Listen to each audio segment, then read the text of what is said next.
long dash dot dediğimiz seçeneğimiz. OK.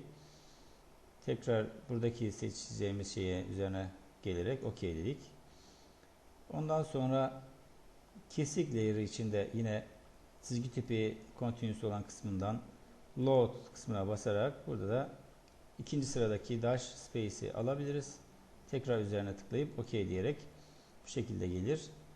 Ve gördüğümüz gibi bu çizgi tipleri de tamam. Şimdi kalınlıkları var. Kalınlıkları da eksen ile kesik bize 0.15 gibi olsun. Eleman 1 ve 2 de 0.30 olsun. Eksen 0.15 olsun. Kesik de yine 0.15 olsun. Ve eleman 1 ve 2'yi de 0.30'a göre ayarlayalım arkadaşlar. Bunu da aynı şekilde 0.30 yaptım. Ve böylece bunu oluşturdum. Şimdi biz her zaman eksenle başlayacağımız için eksen üzerindeyken OK burada onay işaretiyle başlayabiliriz. Ve zaten burada da aktif oldu gördüğünüz gibi. Evet, çarpıya basıp çıkıyorum. Eksen çizgisi ile yardımıyla yatay ve düşey çizgi çizip sonrasında buradaki merkezlerine göre eksen çizgileri yine var arkadaşlar. Yuvarlak olarak görüyorsunuz.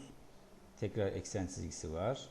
Onları yapacağız. İlk önce yatay ve düşey eksen çizgisi, bir de yuvarlaklı olan çemberlerin ekseni olması için yine o da çember gibi görünen eksenlerimiz var. Burada 1, 2 ve 3 olarak 3 tane aynı çizgi tipinde.